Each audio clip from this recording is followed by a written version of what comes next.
Dr. Thambi Durai ji, please no crosstalk. Nothing is going on record. You please take your seat. You please take your seat. Dr. Thambi Durai ji, please take your seat. Please take. Both of you, please take your seat. Don't speak like this. Please. Dr. Sudhanshu Trivedi ji, please. आप बोले. माननीय सभापति महोदय, आज इस पुराने वक्त की आखिरी रात में खड़े होकर इस नए वक्त के आगाज की नई सुबह के दिन मैं प्रधानमंत्री श्री नरेंद्र मोदी जी, हमारे अल्पसंख्यक मामलों के मंत्री किरण रिजिजू जी का मैं बहुत इस्तकबाल करता हूं। जब वक्त के ऊपर हम बात कर रहे हैं, वक्त की रुखसती का वक्त आ गया है और नई वक्त की नई सुबह होने का वक्त आ गया है। अगर हमें इस पे बात करनी है तो मुझे चार दृष्टि से बात करनी पड़ेगी। एक, इस बिल के तकनीकी प्रावधान जिस पे बहुत सारे लोग बहुत कुछ बोल चुके हैं। दूसरा है वक्त की अवधारणा। तीसरी है वक्त की राजनीति। और चौथा है वक्त की राजनीति के नाम पर होने वाली वह सांप्रदायिक बनाम सेकुलर की राजनीति। सबसे पहले हमारे नेता सदन माननीय नड्डा जी ने बताया कि किस विस्तार के साथ इस वक्त कमेटी ने काम किया, किस शिद्दत के साथ हमारी सरकार ने काम किया। और चाहे वक्त कमेटी के जेपीसी के चेयरमैन हमारे उस सदन के सदस्य जगदम्बिका पाल जी रहे हों, हमारे मंत्री जी रहे हों, सबने जिस शिद्दत से काम किया है, तो उनके लिए मैं माननीय प्रधानमंत्री जी अपनी सरकार की तरफ से कहना चाहता हूं कि उन्होंने एक इबादत के भाव से काम किया है। तो मैं कहना चाहता हूं, इबादतों की तरह मैं ये काम करता हूं, अपने फर्ज को झुककर सलाम करता हूं।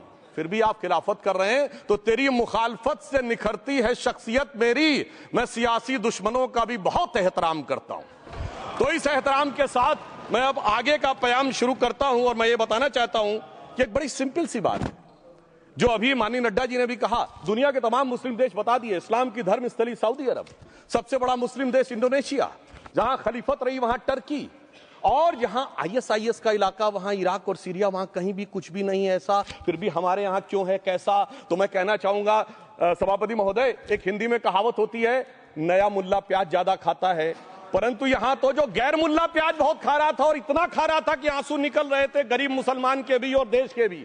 इसलिए मैं कहना चाहता हूं सभापति महोदय, अगर छोड़ दीजिए भारत की बात करिए, तो क्या ऐसी कोई शक्ति सिखों के पास है, ईसाइयों के पास है, यहूदियों के पास है, पारसियों के पास है? नहीं है। छोड़ दीजिए, इस्लाम के अंदर आइए। अगर इतना भाईचारा है तो ये सुन्नी वक्फ बोर्ड और शिया वक्फ बोर्ड अलग क्यों है मेरे भाई?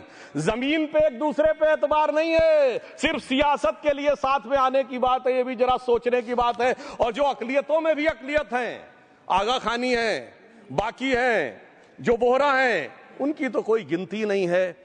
हमारी सरकार ने पहली बार मुस्लिम समाज के अंदर भी ईमानदारी से सबको समान प्रतिनिधित्व देते हुए एक नई सुबह के नए वक्त का आगाज किया है। इसके लिए मैं सरकार को बधाई देना चाहता हूं। और सिर्फ ऐसा ही नहीं है, मुस्लिम समाज के अनेक लोग इस प्रकार के नियमों से बहुत प्रभावित हुए और बहुत प्रताड़ित हुए, जिसके अनेक उदाहरण बहुत लोगों ने बताए होंगे। मोहम्मडन एजुकेशन सोसाइटी कोल्हापुर का केस है, ईदगाह मैदान हुबली का केस है, जिसको सुप्रीम कोर्ट ने साफ साफ उसको हुबली धारवाड़ म्युनिसिपल कॉर्पोरेशन को वापस कर दिया। अनीसा अयाशा वर्सेस तमिलनाडु वक्फ बोर्ड का केस है, तेलंगाना स्टेट वर्सेस मोहम्मद मुजफ्फर का केस है, हिमाचल प्रदेश वक्फ बोर्ड वर्सेस ख्वाजा खलीलुल्लाह का केस है। और सभापति महोदय, ताजमहल पर भी दावा कर दिया गया। अब तो मैं पूछना चाहता हूं, और सुप्रीम कोर्ट ने अपने जजमेंट में कहा कि भाई शाहजहां के जमाने का लिखा फरमान लेके आइए, तब हम मानेंगे कि इस पे कोई दावा है या नहीं।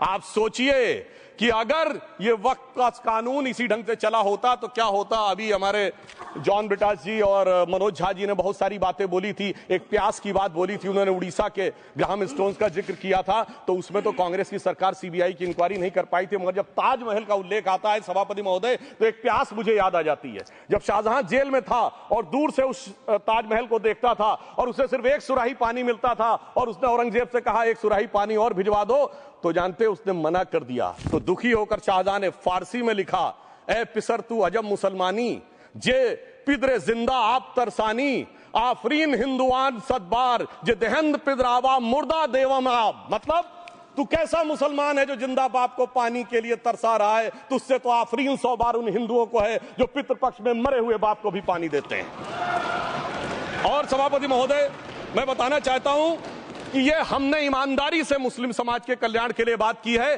क्योंकि एक तरफ खड़ा हुआ है ईमानदार मुसलमान जो शराफत के साथ ईमान को गले से लगाए हुए हैं, और दूसरी तरफ कुछ चंद सरमाएदार हैं जो उस अमानत में खयानत करके शरारत के साथ उसके झंडा बरदार बनना चाहते हैं। तो ये मुकाबला किसके बीच में है? ये शराफत अली और शरारत खान के बीच में मुकाबला है। हमारी सरकार शराफत अली के साथ खड़ी है, हमारी गरीब मुस्लिम के साथ खड़ी है। ये गरीबों गुर्बत वाले गुर्बत अली और सरमाएदार वाले गाजी खान के बीच का इलाका है। मगर मैं कहना चाहता हूं महोदय, एक बात मैं बहुत स्पष्ट रूप से कहना चाहूंगा, इन जरूरतमंद मुसलमानों की लड़ाई के लिए मैं कह सकता हूं कि ये गरीब मुसलमानों के दिल की कसक और कट्टरपंथी वोट के ठेकेदारों के मन की ठसक के बीच में हमारी सरकार ने उस कसक का साथ दिया है, जिसके लिए मैं मानता हूं गरीब और पसमानदा मुसलमान निश्चित रूप से उनका आभारी होगा।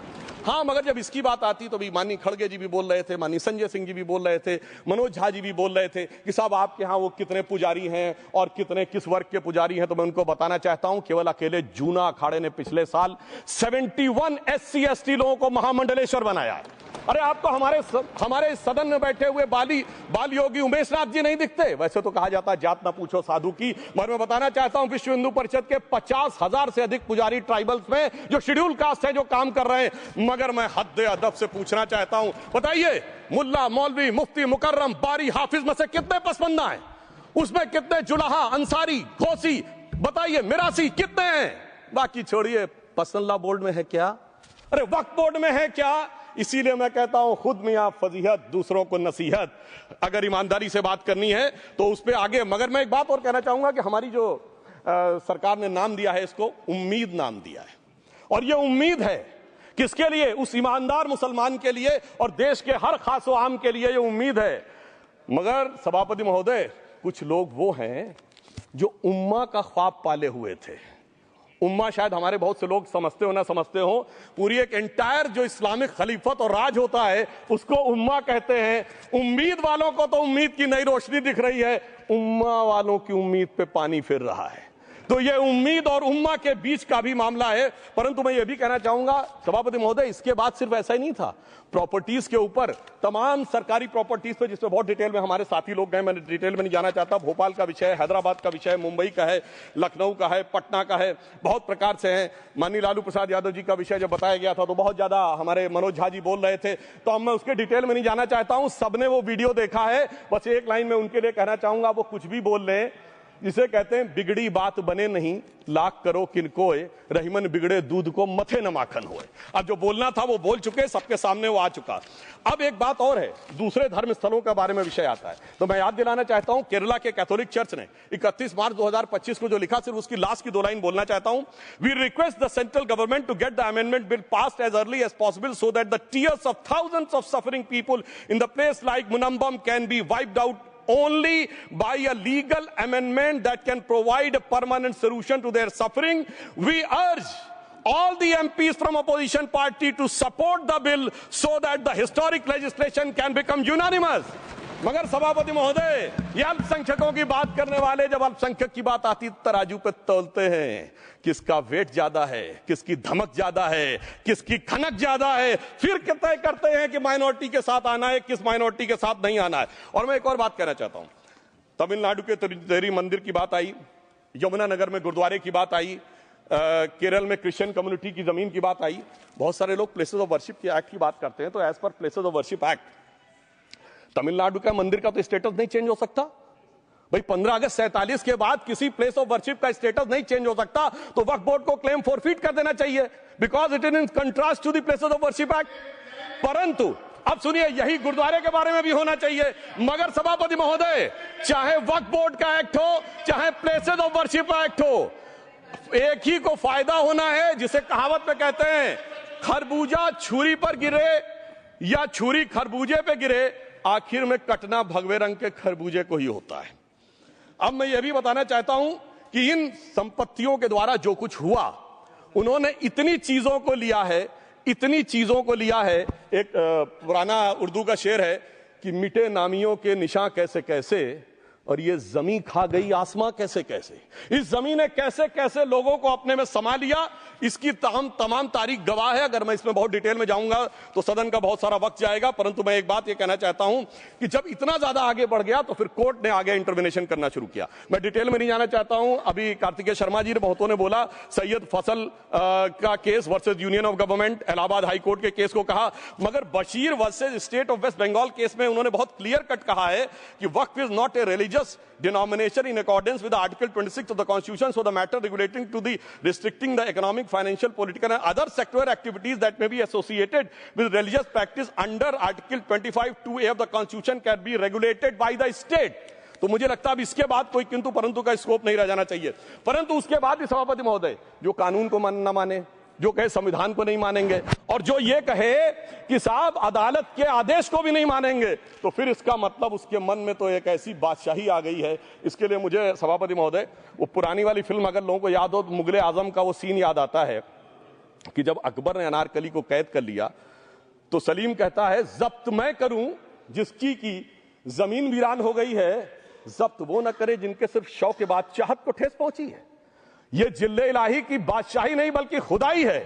मैं कहना चाहता हूं जो संविधान को न माने, कानून का न माने, इसका मतलब वो अपनी खुदाई में जी रहा है।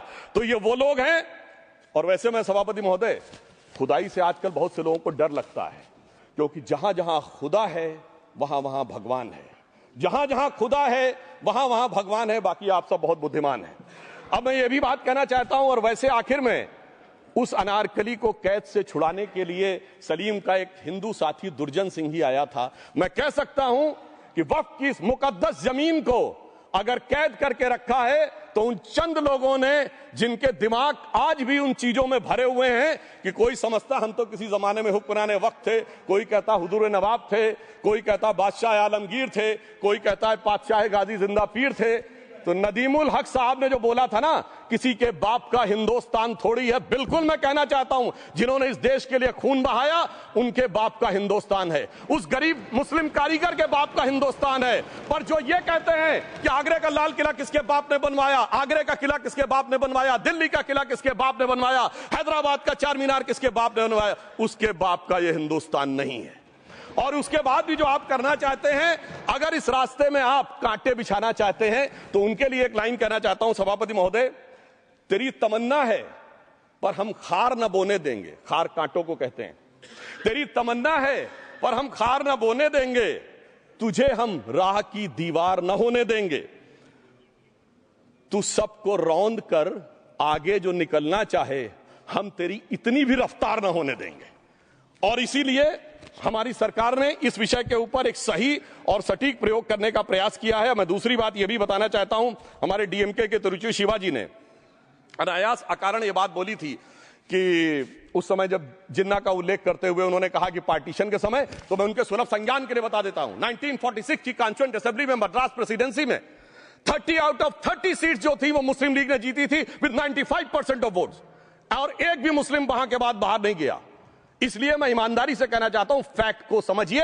और जो मद्रास प्रेसिडेंसी के मुस्लिम लीग के अध्यक्ष थे और पीजे पोकर साहब बहादुर और मोहम्मद इस्माइल, वही बाद में इंडियन यूनियन मुस्लिम लीग के अध्यक्ष बने, और उन्होंने 28 अगस्त 1947 को सेपरेट इलेक्टोरेट मांगे, जो कोई जाके कॉन्स्टिट्यूएंट असेंबली की डिबेट में पार्लियामेंट किया। आप वेबसाइट पे पेज नंबर 270 पे जाके पढ़ लीजिएगा। सरदार पटेल ने बड़े गुस्से में इस बात को कहा, अब जो हो गया सो हो गया, एक रात में दिल नहीं बदल गया, मगर अब देश के लिए कैसे आगे बढ़ना है उसके लिए ईमानदारी से आगे आओ। और खैर मैं अंबेडकर जी और पटेल जी के बहुत सारे वो कोट कर सकता हूं, सारी बातों को छोड़िए, मगर अफसोस की बात यह है सर कि अभी मनोज झा जी ने बोला था हम में से कोई शक है, कोई हूण है और ये करिए। अरे भैया जमाने चले गए, अब जेनेटिक सीक्वेंसिंग का जमाना आ गया है। और जेनेटिक सीक्वेंसिंग ने क्या प्रूव किया है, दुनिया के सबसे बड़े मुस्लिम देश इंडोनेशिया के राष्ट्रपति आए थे और राष्ट्रपति भवन में उन्होंने डिनर के दौरान कहा कि few weeks back I got my genetic sequencing done and I was told that I am an Indian GDNA. अरे साहब कहां गुलामी की मानसिकता में पड़े हुए हैं सभापति महोदय। और यहां गुलामी की मानसिकता इस कदर पैबस्त है लोगों के दिमागों में, किसी सदन के एक सदस्य यहां विराजमान है, वो उस समय महाराणा सांगा का उल्लेख कर दिए मैं ईमानदारी से कहता हूं, एक भी इंडियन सोर्स में इसका उल्लेख नहीं है। सारे के सारे फॉरेनर्स और लुटेरों के सोर्स में उल्लेख है। इसीलिए मैं कहता हूं, ये गुलामी के जिन्होंने गुलाम बनाया उनके सोर्सेस पे यकीन ना करिए। और वैसे थोड़ा सा आउट ऑफ कॉन्टेक्स्ट हो तो ये भी बोल दूं, हमारे सदन के बहुत सदस्यों को नहीं पता होगा, अलेक्जेंडर के आक्रमण का किसी भारतीय सोर्स में कोई उल्लेख नहीं है। पोरस नाम के किसी राजा का उल्लेख नहीं है, सिर्फ और सिर्फ ग्रीक में है। इसलिए गुलामी की मानसिकता से बाहर निकलिए, तब इन चीजों को आप सही ढंग से समझने में सफल होंगे। मेरा अब यह भी अनुरोध अपने सदस्यों के साथ है। वक्त की अवधारणा के बारे में बहुत कुछ बोला जा चुका है कि ये ओरिजिनली कहां से आया, पर मैं इतना कहना चाहूंगा, सबसे पहले वक्त का उल्लेख आता है जब ससनिड एम्पायर को खलीफा उमर ने कैप्चर किया, तो आज का जो सदन इराक है उसके इलाके को उन्होंने वक्त डिक्लेयर किया और वो स्टेट के द्वारा कंट्रोल होता था। स्टेट के बारे में माननीय नड्डा जी ने अभी बताया कि बड़े बड़े देशों में किस ढंग से होता था। सर सैयद अहमद खान ने भी वक्त को मूल इस्लाम का हिस्सा न मानते हुए इसके लिए मुजार शब्द कहा है, जो शरिया के अंतर्गत आता है, और इसी के लिए उन्होंने फतवा आलमगीरी को भी कोट किया था। और इसीलिए 1894 की जो प्रिवी काउंसिल का जजमेंट जो आया था वो वक्फ अल औलाद के खिलाफ आया था। मगर सभापति महोदय, 1906 में कलकत्ता कांग्रेस अधिवेशन में कांग्रेस ने प्रस्ताव पारित किया कि प्रिवी काउंसिल के जजमेंट में कुछ गलती है, इसे बदलना चाहिए। क्योंकि 1904 में जिन्ना कांग्रेस को ज्वाइन कर चुके थे, इसलिए मैं कहना चाहता हूं फिर 1913 में वो जजमेंट बदला गया। हमारे सदन के बहुत से सदस्यों ने इस सदन और दूसरे सदन में बोला है, मैं एक सेंटेंस बोलता हूं, लगेगा जैसे वही लोग बोल रहे हैं। वर्ड ये है, कोट है, since the bill was introduced to administer the Muslim law for Mussalmans, so the question of public policy does not arise. लगता है जैसे हमारे कोई सदस्य में बोल रहा हूं। सर, ये मोहम्मद अली जिन्ना ने अप्रैल 1913 में he is used this word while moving the report of the select committee to the imperial legislative council. Sir, 1913 से 2013 तक भाषा ही नहीं बदली, और आज भी भाषा नहीं बदल रही है। हमें ईमानदारी से, और उस समय यूपी और बंगाल ने उसका विरोध किया था, आज यूपी और बंगाल के लोग किस तरीके से साथ में है वो पूरी तरीके से दिखाई पड़ता है। इसलिए हम ये कहना चाहते हैं, हाँ, एक प्रश्न बहुत उठाया जाता है कि केवल मुस्लिम ही वक्फ को क्यों दान दे सकता, ऐसा वक्फ बोर्ड में क्यों संशोधन किया गया।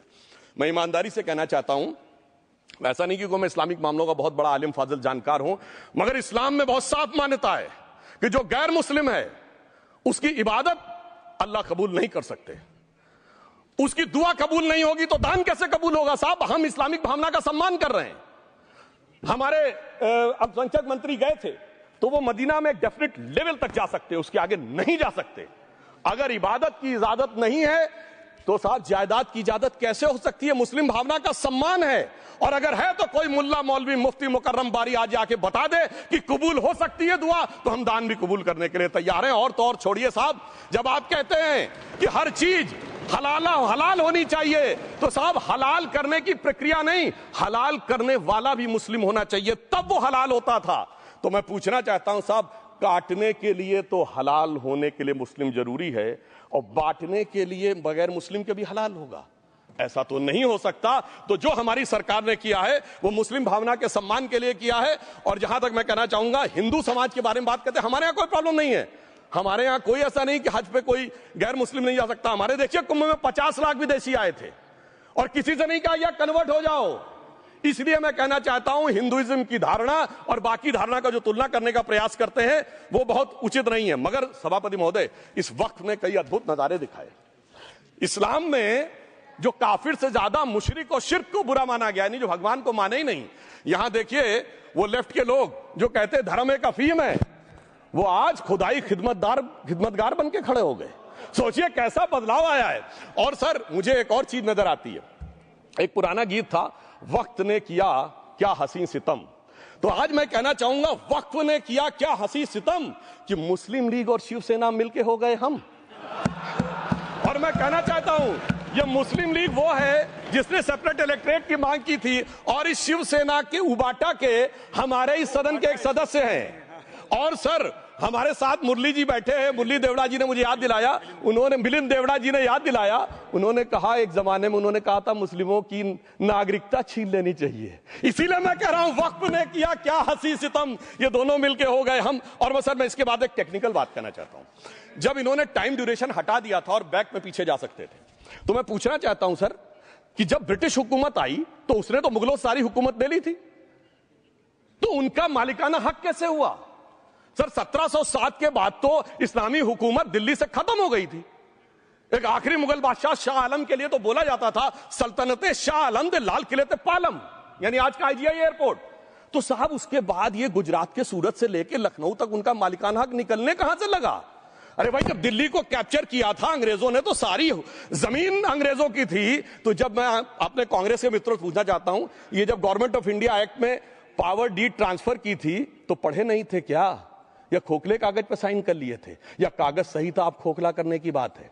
मैं पूछना चाहता हूं, जब 250 साल तक वो हुकूमत ही नहीं रही तो उस हुकूमत के फरमान की लेजिटिमेसी कैसे हो सकती है? ये मैं कानूनविदों के लिए भी एक फूड फॉर थॉट रखने की बात करता हूं। और दूसरी बात मैं कहना चाहता हूं, ये किन हुकूमतों की बात कर रहे हैं सभापति महोदय? अगर सूरत नगर निगम पे दावा है मुगल के जमाने का और तमिलनाडु के मंदिर पर अरकाट के नवाब का, सभापति महोदय, ये वो हुकूमतें थी जो जजिया लगाती थी, ये वो हुकूमतें थी जो जिम्मी का कॉन्सेप्ट रखती थी, ये वो हुकूमतें थी जो गाजी की बात करती थी। क्या भारत के संविधान में उन हुकूमतों के फरमान को सही मान्यता देना सही है? बिल्कुल गलत है। मैं कहता हूं, बाबा साहब अंबेडकर के संविधान में यदि आप ऐसी हुकूमतों के फरमान को रखने की कोशिश करते हैं तो this is fraud on constitution. और हमारी सरकार ने अगर बैकडेट से वो बंद किया है तो उस फ्रॉड को रोकने की पूरी व्यवस्था की है। और यहां पर मैं ये भी कहना चाहता हूं सभापति महोदय, जमींदारी उन्मूलन 1948 में हो गया, मगर ये बाद में जमींदार कैसे क्रिएट हो गए? हमने बचपन में विनोबा भावे, हम लोग के जन्म से बहुत पहले की बात है, विनोबा भावे जी के भूदान आंदोलन की बात सुनी थी, जिसमें जमींदारों से पैसा लेके जमीन लेके गरीबों को दी जाती थी। पर सभापति महोदय, कभी आपने सुना कि गरीबों की जमीन जमींदारों को मिल जाए? वो 2013 के बोर्ड ने वो व्यवस्था कर रखी थी। यानी वो भूदान आंदोलन था गांधी जी के शिष्य विनोबा जी का, तो आज के गांधियों के नेतृत्व में भू हड़प आंदोलन शुरू हो गया। अगर वो भूदान आंदोलन था तो ये भू हड़प आंदोलन था। इसलिए मैं एक और बात भी कहना चाहूंगा सभापति महोदय कि जिन हुकूमतों के फरमान की बात की जाती है, एक और फैक्ट है, इसको कोई अन्यथा न ले, जितने मुस्लिम बादशाह अलाउद्दीन खिलजी के बाद उन्होंने बगदाद की खलीफा का खुतबा पढ़ा है। That is a foreign rule, it's on record. कैसे उसको भारत सरकार मान्यता दे सकती है? इसलिए मैं कहना चाहता हूं, जरा सा गौर से देखेंगे तो हकीकत आपके सामने आ जाएगी। और क्या कभी किसी ने कल्पना की, किसी क्रिश्चियन ने तो नहीं कहा कि इंडिया गेट हमारा है, गेटवे ऑफ इंडिया हमारा है, और चर्च नहीं सही फिर भी चर्च गेट हमारा है? तो फिर यह केवल किसी एक के दिमाग में क्यों आती है?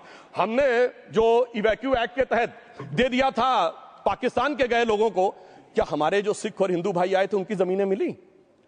अरे महाराजा रणजीत सिंह की राजधानी लाहौर थी और काबुल तक था राज, तो क्या उन्होंने जमीनें नहीं दान दी होगी गुरुद्वारे और मंदिरों को? वो मिली। अरे वो तो छोड़िए, ननकाना साहब और करतारपुर साहब तक नहीं मिला था। इससे दिखाई पड़ता है कि कितनी एक तरफा हम लोगों ने कोई निगोशिएट ही नहीं किया और उसे करने की बात कही थी। इसलिए मैं कह सकता हूं सर, अब हमारी सरकार ने जो संशोधन किए हैं, अब यह मजहबी हुकूमत के फरमान से नहीं, बाबा साहब अंबेडकर के संविधान से चलने वाला है। अब मैं अंत में उस विषय के ऊपर आता हूं जिसे सांप्रदायिक राजनीति बनाम सेकुलर राजनीति इसके ऊपर कहा जाता है। सभापति महोदय, मैं बताना चाहता हूं कि जब आजादी मिली उसके बाद क्या किसी ने डिमांड किया था कि हमें वक्फ बोर्ड चाहिए? नहीं किया था। फिर क्यों 54 में दिया गया? किसी मुस्लिम ने डिमांड किया क्या कि मदरसे चाहिए? फिर क्यों दिया गया? मुस्लिम समाज तो राष्ट्र की मुख्य धारा में आने को तैयार था, इसीलिए यूसुफ खान, दिलीप कुमार के नाम से आने में उन्हें कोई प्रॉब्लम नहीं थी। महजबीन बानो को मीना कुमारी के रूप में आने में प्रॉब्लम नहीं थी। मुमताज बेगम को मधुबाला बन के आने में प्रॉब्लम नहीं थी। हामिद अली को अजीत के रूप में आने प्रॉब्लम नहीं थी।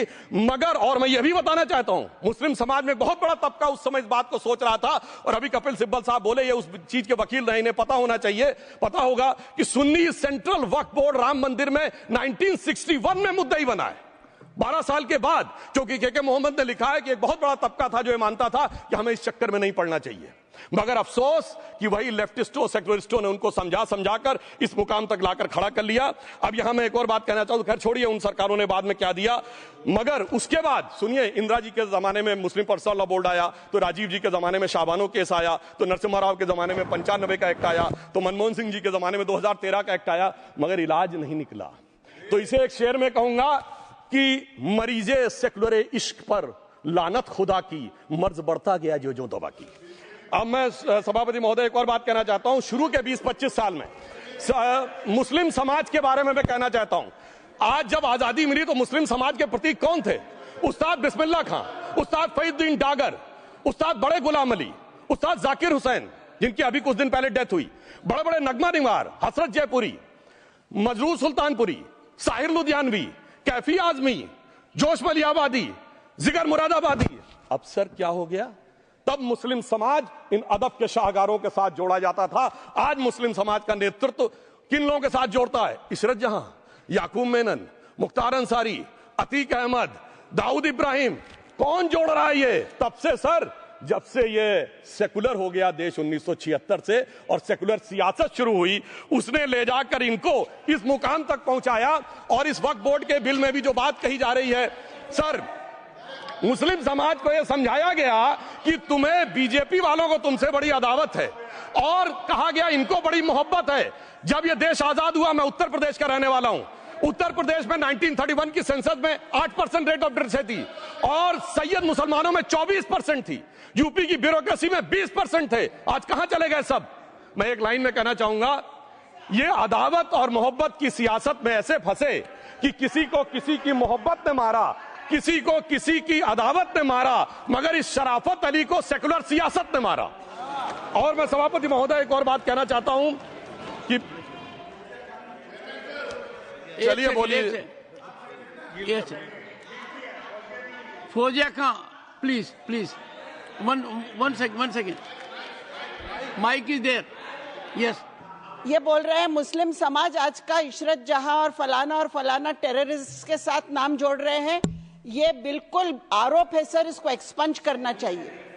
ये समाज के साथ अन्याय है। ये बात आपको एक्सपंज करना होगा सर, ये बात को।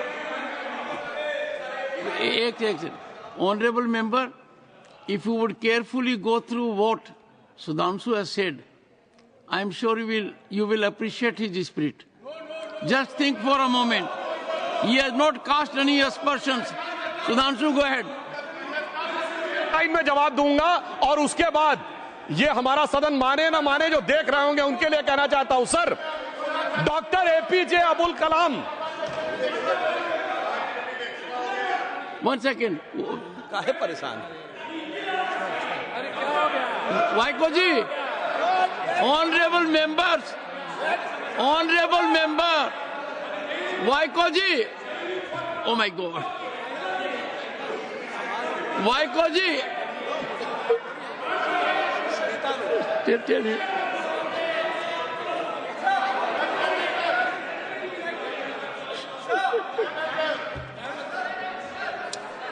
Honorable SM, को जी हिंदी समझ रहे हैं।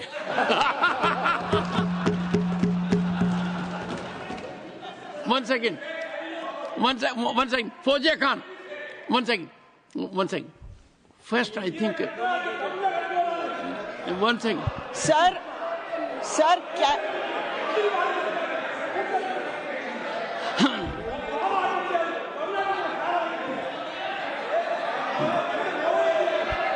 Sir, it cannot be stigmatized. Yes, sir. An entire community cannot be branded like this. Fauziya Khan ji, I'll come to you. I'll give you the opportunity. Honorable Finance Minister. But one line is said. One line. No, one nimisham irungappa, please. He might be very emotional, sir. But that one line he said is objectionable, and I will seek your indulgence to remove it. He said, Tamil Nadu la kaaruvai paakren.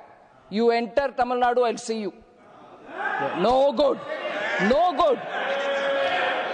இல்ல தப்பது தப்பு. நீங்க சொல்ல கூடாது. நீங்க அப்படி பேசுறது தப்பு. நீங்க அப்படி பேசுறது ரொம்பவே தப்பு. இந்த நாட்டுல யார் வேணாலும் எங்க வேணாலும் கால் வைப்போம். யாருக்கும் அதிகாரம் இல்ல ஒரு உயிர் மேல. Honorable Finance Minister. So sir, this is atrocious. You set foot in Tamil Nadu and take care. What is that language? We have a Home Minister after a long time who has brought about changes unthinkable. What he said, you can be fully assured. Yes, Honorable Home Minister. Yes, Jairam ji. Minister, please.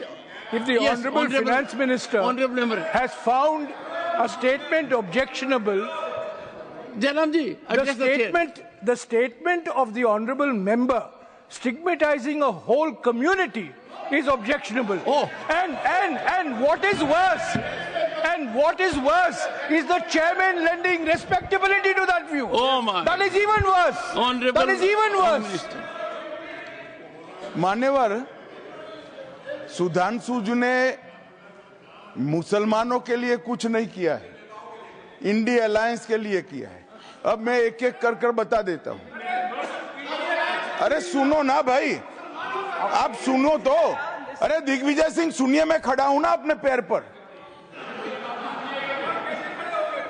मान्यवर, सुधांशु जी ने कहा इशरत जहान, यही NCP party ने इशरत जहान के घर पर जाकर रुपयों का इनाम भी दिया था और उसको शहीद बताया था। दूसरा कहा अतीक अहमद किस पार्टी से थे? इंडिया अलायंस की। दूसरा कहा अंसारी किस पार्टी से? कांग्रेस और इंडिया अलायंस के। ये सारे नाम आपके साथ जुड़े हैं भाई। उल्टा उन्होंने तो मुसलमान कम्युनिटी से तो ढेर सारे शायरों का नाम दिया जिन्होंने साहित्य की सेवा की और ढेर सारे साहित्य की रचना की। Sudhanshu, he's not yielding now. सबसे पहले मैं तमिलनाडु का जवाब देना चाहता हूं। Yes. सभापति महोदय, तमिलनाडु से ही डॉक्टर एपीजे अब्दुल कलाम थे और मैं सारे सदन से कहना चाहूंगा, डॉक्टर कलाम का नमाजे जनाजा और याकूब मेनन का नमाजे जनाजा एक ही दिन हुआ। कितने लोग याकूब मेनन के नमाजे जनाजा में गए और कितने डॉक्टर कलाम के नमाजे जनाजा में गए? डॉक्टर कलाम मेमोरियल पे कितने लोगों की फोटो है? दिखाएं मुझे, सोशल मीडिया पे पोस्ट की हो। मगर अफजल हालात का मारा था, आपके एक मंत्री का ऑफिशियल ट्वीट है, वो इस सदन के सदस्य नहीं तो मैं नहीं बोल रहा हूं। याकूब मेनन की जुडिशियल किलिंग हुई, आपके एक नेता का, मिनिस्टर का ऑफिशियल ट्वीट है, सदन के सदस्य नहीं है इसलिए नहीं बोल रहा हूं। और सर 26/11 आरएसएस ने कराया, सदन के सदस्य बैठे हुए हैं। हाफिज साहब और सुनिए, जाकिर नायक शांति का मसीहा सदन में सदस्य बैठे हुए हैं। सर किसने जोड़ा? मैं नहीं कह रहा हूं जोड़ा, हमने किससे जोड़ा मैं बताना चाहता हूं। मैं अपनी बात, सर मैंने नाम किसी का नहीं लिया। सर आपने उड़ता तीर क्यों पकड़ लिया? सर मैंने नाम नहीं लिया, उड़ता तीर क्यों पकड़ लिया? सर मैं पूरी बात करूं। सर मैं कहना चाहता हूं, हमारी सोच मुस्लिमों के बारे में और इनकी सोच में क्या अंतर है। देखिए, जिन लोगों ने मुस्लिम हिस्ट्री नहीं पढ़ी उन्हें मैं बताना चाहता हूं। एक दो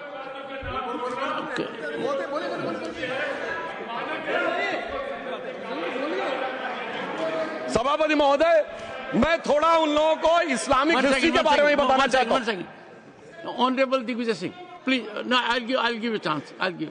माननीय सदस्य, ऑनरेबल दिग्विजय सिंह जी। माननीय सभापति महोदय, जो माननीय सदस्य ने एक बात कही है, मैं सुन रहा था डॉक्टर त्रिवेदी जी की बात। उन्होंने कहा था ऐसे ऐसे ऐसे मुसलमान हम लोगों के साथ हैं और वैसे वैसे मुसलमान इन लोगों के साथ हैं। बात यह है कि आपने जिस तरह से इस पूरी बात कही है, ये घोर आपत्तिजनक है, अपमानित करती है। और जो माननीय सदस्य ने भी मेरे बारे में भी कहा है, मैं उनकी निंदा करता हूं। Honourable home minister, honourable home minister, honourable home minister, एक second. Okay, one second, your mic will be on. जी महोदय, मुझे ये सब कहने की जरूरत नहीं है, लेकिन जो गुजरात में दंगे और फसाद हुए, कौन कौन उसके लिए जिम्मेदार थे बताइए। Honourable home minister.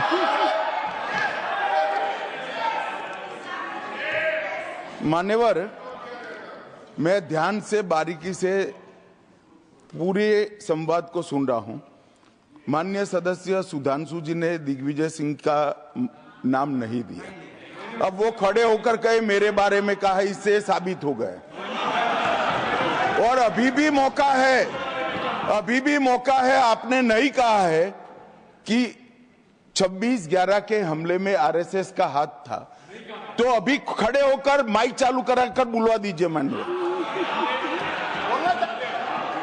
और आपत्तिजनक बात है, मैंने ये बात कभी नहीं कही है, ये आप लोगों का प्रचार है। मेरी आपत्ति इस बात की थी कि सभी माननीय सदस्य ने और बात कही है कि अब हमारे तरफ ऐसे ऐसे मुसलमान थे और वैसे वैसे मुसलमान हम लोग की तरफ थे। ये पूरे समाज के साथ, पूरे अल्पसंख्यक समाज के साथ अपमानजनक बात है। और माननीय सभापति महोदय, आप बताइए, माननीय गृह मंत्री जी, आप वहां पर थे, गृह मंत्री थे, जब दंगे हुए थे तो आप लोगों का क्या रोल था, ये जन जाहिर करें, जन जाहिर। होम मिनिस्टर, इनको मेरा हुआ ऐसा है कि मैं ही दिखाई पड़ता हूं आपकी। सुनिए सुनिए, अब सुनिए ना दिग्विजय सिंह, सुनिए 1 मिनट सुनिए। दंगे शांत होने के बाद 18 महीने के बाद मैं गृह मंत्री बना, दंगा हुआ तब मैं गृह मंत्री नहीं था। सुधांशु त्रिवेदी, संदर्भ में किसी का नाम नहीं लिया। अजीज बर्नी की किताब थी 2611 एंड आरएसएस कॉन्स्पिरेसी, कोई जाके चेक कर ले उसमें कौन कौन कहां कहां था। अब मैं मुसलमानों के बारे में कहना चाहता हूं, मुस्लिम समाज के लिए। बहुत से लोग ऐसे हैं जिनको मुस्लिम समाज की हिस्ट्री नहीं पता है। मैं बताना चाहता हूं, भारत से जब न्यूमेरिक सिस्टम सबसे पहले गया तो अल जहार थे सबसे पहले, जिन्होंने जाके 1793 में जो सूर्य सिद्धांत था उसका अरबी में ट्रांसलेशन हुआ सिंध हिंद। और हम बता रहे हैं हम किस तरह के मुस्लिम को साथ रखते हैं। डॉक्टर कलाम से बड़ा आलिम इस्लाम में साइंसदान नहीं हुआ, और आरिफ मोहम्मद खान साहब जो बिहार के गवर्नर हैं, उनसे बड़ा आलिम फाजिल मुसलमान आज सियासी जमात में तो नहीं होगा, ये मैं दावे के साथ कह सकता हूं। मगर मैं बताना चाहता हूं सर, उसके बाद उन्होंने एक किताब लिखी, एक सर 10th सेंचुरी के मुस्लिम राइटर थे जिन्होंने किताब लिखी, उसका नाम था the compendious book of balancing and completion according to Hindu calculation, जिसको शॉर्ट में अल जब्र कहा गया, और वहां से अलजबरा निकला। और सर उसके बाद अल ख्वारिज्म आया। और सर आज मेरे ख्याल से सदन के बहुत से लोगों को नहीं पता होगा, ये जो एल्गोरिथम वर्ड है ये अल ख्वारिज्म से आया हुआ है। एक जमाने में इस्लाम में बैतुल हिकमत था, यानी वो सबसे बड़ा हिकमत का केंद्र था, जब एक से एक लोग होते थे। बहुतों को नहीं पता होगा कि कोलंबस ने जिस नक्शे के थ्रू दुनिया ट्रेवल किया था वो बनाने वाला भी एक मुस्लिम था, अल इदरीसी। मगर सर एल्गोरिथम आज ऐसा बदला कि एआई के एज में दलगत भावना से ऊपर उठकर औरंगजेब के साथ खड़े हो गए। सर ये एल्गोरिथम किसने बदल दिया, ये मैं बताना चाहता हूं। इस पे थोड़ा सोचने की जरूरत है। इसलिए मैं कहता हूं मुस्लिम पॉलिटिक्स की सोच क्या थी, हमने किन मुसलमानों का साथ दिया है, मैं बताना चाहता हूं सर। वीर अब्दुल हमीद की शहादत की 50वीं वर्षगांठ 2015 में हुई।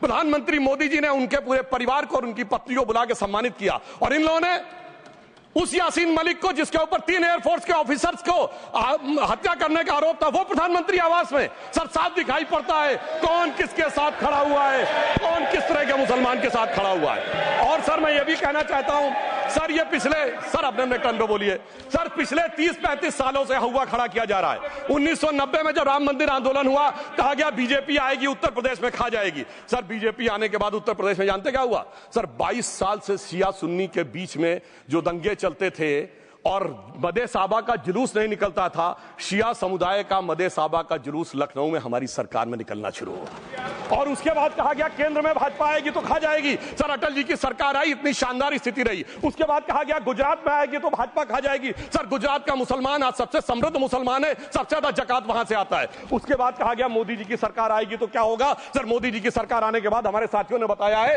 अल्पसंख्यक समुदाय के 70% लोग हैं जिनको किसी न किसी एक योजना का लाभ जरूर मिला है। और सर फिर कहा गया सीए आएगा तो नागरिकता छिन जाएगी। सर उसके बाद भी आपने सब देखा, और सर हम बचपन में सुनते थे कि राम मंदिर बनने लगेगा तो मिडिल ईस्ट के देश पेट्रोल देना बंद कर देंगे। सर राम मंदिर भी बन रहा है, और भारत मिडिल ईस्ट कॉरिडोर भी बन रहा है, और अबू धाबी में भी मंदिर बन रहा है, और 4 मुस्लिम देशों ने सर्वोच्च नागरिक सम्मान मोदी जी को दिया हुआ है। इसलिए मैं कहना चाहता हूं सर, मर्ज हो तो उसका इलाज किया जा सकता है। जैसे हमारे यहां वैद धनवंतर माने गए हैं, इस्लामी अकीदे में वैद हकीम लुकमान माने गए, तो कहा गया है उनके लिए कि इसमें क्या रखा है, देखे है जो तू आन के पास, बदगुमा वहम की दारू नहीं लुकमान के पास। यानी मर्ज का इलाज है, पर वहम का इलाज तो हकीम लुकमान भी नहीं कर सकते जो आपने पाल कर रखा है। मैं कहना चाहता हूं हम किन मुसलमानों की बात करते हैं। आप गंगा जमुनी तहजीब की बात करते हैं। सर दारा शिकोह औरंगजेब का बड़ा भाई था, उसने उपनिषदों का अध्ययन किया, संस्कृत में अनुवाद कराया और नाम रखा सिर्रा अकबर, यानी वर्ड्स ऑफ गॉड।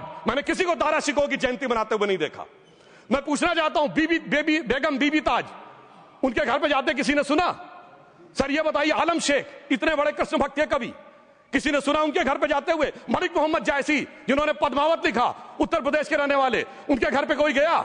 ये बताइए ब्रिगेडियर मोहम्मद उस्मान के घर पे कौन गया? आजमगढ़ में, गाजीपुर के रहने वाले थे। आज तक जाने वालों में नहीं दिखे। और मैं सर बताना चाहता हूं एक और बात, सर एक सैयद इब्राहिम रसखान हुए हैं, बहुत बड़े कृष्ण भक्त के कवि सर, जिन्होंने क्या लिखा, उन्होंने कहा मेरा अगला जन्म हो तो भी मैं कृष्ण भक्ति बनना चाहूंगा, मनुष्य बनूं तो ग्वाल बाले के रूप में और पशु बनूं तो गाय के रूप में। उन्होंने कहा मानुष हो तो वही रसखान, बसों ब्रज गोकुल गांव के ग्वारन, जो पशु हो तो कहा बस मेरो चरो नित नंद की धेनु मजारन। सर उन्होंने कहा गायों के बीच में नंद बाबा की गायों में जन्म लेना चाहूंगा, मगर सर आज एक ऐसे नेता आए हैं इस देश में जिनको गायों से बदबू आने लगी है, तो उनके लिए मुझे मेरे मन में भाव आता है सर कि श्री रामचंद्र कह गए सिया से ऐसा कलयुग आएगा, गोपालक श्री यदुवर कुल में एक ऐसा नेता आएगा जिसे बकरे कटने में खुशबू मिलेगी, गौ माता में बदबू पाएगा। रामचंद्र कह गए सिया से कैसा कलयुग आएगा। अब सर मैं एक और बात भी कहना चाहता हूं, हम किनको मानते हैं सर, नजीर अकबराबादी को सुनिए, कृष्ण भक्त के लिए क्या कहा। सर मैं एक बोलना चाहता हूं, बुल्ले शाह ने क्या कहा, बुल्ले शाह ने कहा अभी होली गुजरी है, उसने कहा था आज होली खेलूंगी मैं कर बिस्मिल्लाह।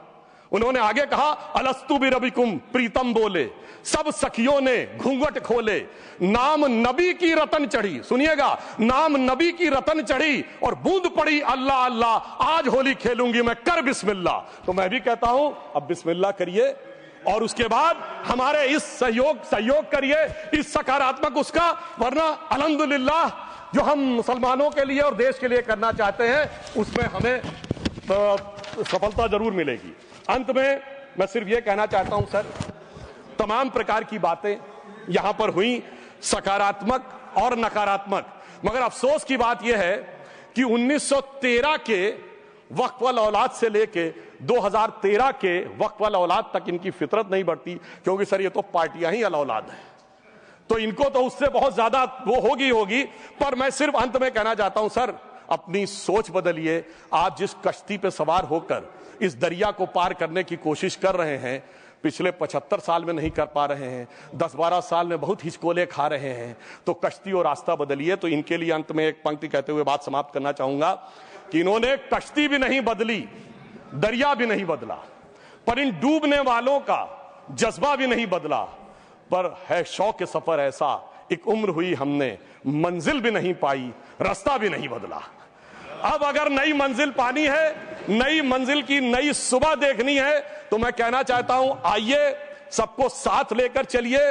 और एक ऐसा वक्त आया है जब मैं जो हमारे किरण रिजिजू जी ने कहा था कि मैंने एक शम्मा जलाई है हवाओं के खिलाफ, तो मैं प्रधानमंत्री मोदी जी की तरफ से कहता हूं कि हमें इल्जाम मत दीजिए, बहुत अफसोस होता है, हमें इल्जाम मत दीजिए, बहुत अफसोस होता है। बड़ी तरकीब से कश्ती यहां तक लेके आए हैं और बदल देते हैं हम दरिया की लहरें अपनी हिम्मत से, आंधियों में भी अक्सर चिराग हमने जलाए हैं। धन्यवाद।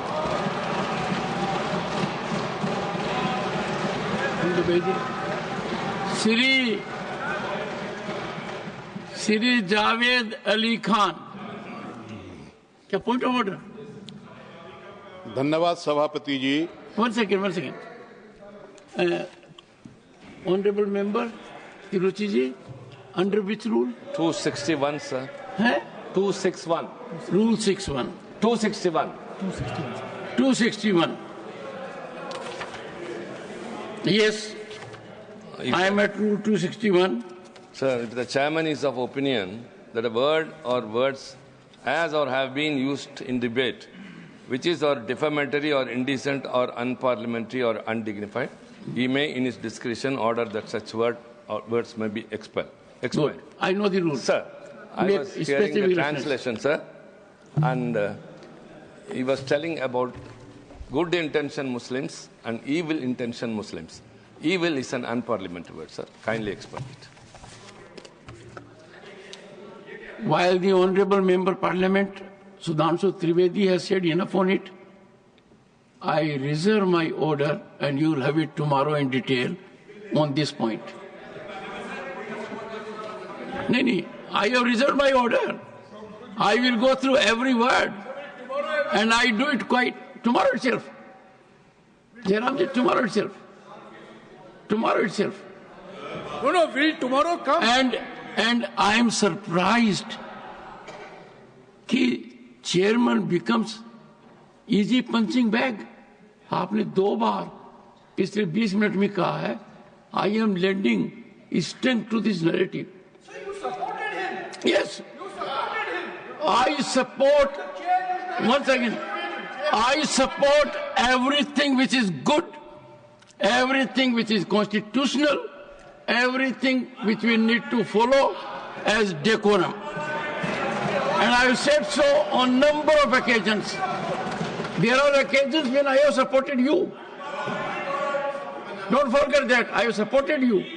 That you are one of those members who regularly attend parliamentary proceedings.